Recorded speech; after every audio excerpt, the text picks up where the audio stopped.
प्रधानमंत्री नरेंद्र मोदी देश की रक्षा उत्पादों के लिए लगातार मेक इन इंडिया की नीति को प्रोत्साहित कर रहे हैं। हालांकि इस वजह से हथियारों की कमी का सामना देखना पड़ सकता है।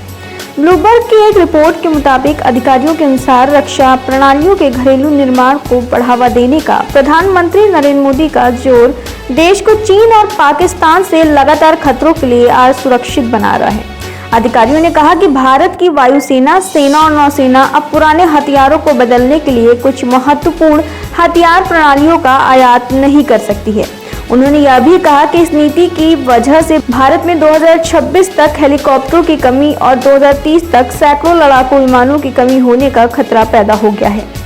अंग्रेजी वेबसाइट के अनुसार 2014 में केंद्र की सत्ता पर काबिज होने के कुछ समय बाद ही पीएम मोदी ने देश में रोजगार पैदा करने और विदेशी मुद्रा को बाहर जाने से रोकने को लेकर भारत में ही मोबाइल फोन से लेकर फाइटर जेट तक सब कुछ बनाने की अपनी मेक इन इंडिया नीति की शुरुआत की थी।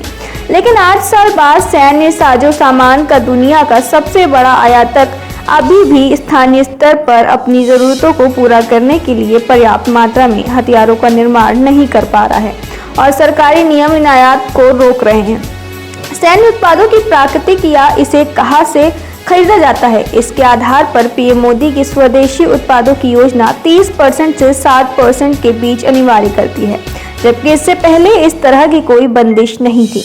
हालांकि हाल के समय में भारत की अंतर्राष्ट्रीय सीमा पर तनाव काफी बढ़ रहा है। पाकिस्तान और चीन के साथ तनाव की स्थिति लगातार बनी हुई है। चीन के साथ जारी तनाव के बीच विपक्षी दलों और कई सूत्रों के जरिए यह भी कहा जा रहा है कि चीन ने LAC पर कई जगह निर्माण कार्य जारी रखे हैं। कहा जा रहा है कि भारत को चीनी सीमा पर आक्रमण को रोकने के लिए जमीन पर दुगने सैनिकों की आवश्यकता होगी। ब्लूमबर्ग ने भारत में तीनों रक्षा सेवाओं से कई अधिकारियों से बात की। उन्होंने संवेदनशील मुद्दों पर चर्चा के लिए अपनी पहचान नहीं बताने का अनुरोध किया है। हालांकि रक्षा मंत्रालय की ओर से इस मामले में कोई जवाब नहीं दिया गया। अधिकारियों को कहना है कि वायुसेना में स्थिति खराब है। 2030 तक भारतीय वायुसेना के पास 30 से कम लड़ाकू विमान रह सकते हैं, जो कि 42 से कम है।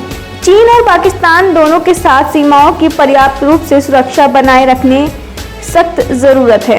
अधिकारियों ने यह भी कहा कि बेंगलुरु स्थित देशी रक्षा उत्पाद निर्माता हिंदुस्तान एरोनॉटिक्स लिमिटेड हर साल केवल 8 स्वदेशी तेजस लड़ाकू विमानों का उत्पादन कर सकती है।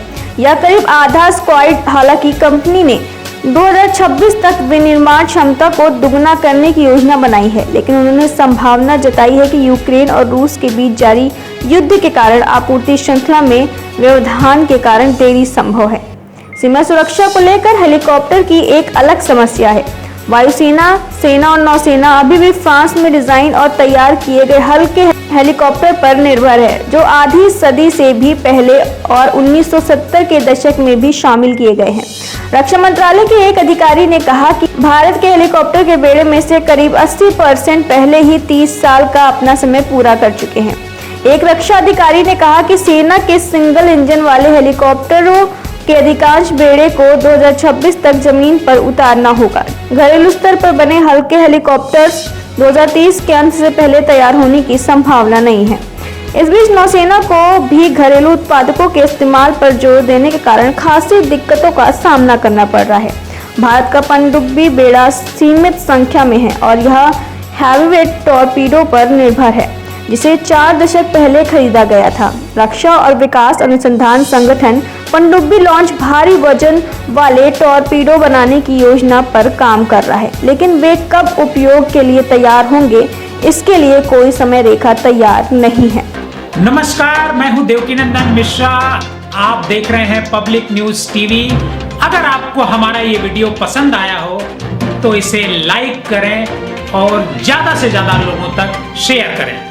हाँ, एक बात और, हमारे इस चैनल को फॉलो करें, सब्सक्राइब करें, ताकि जैसे ही हम कोई नया वीडियो डालते हैं सबसे पहले आप तक वो पहुंचे।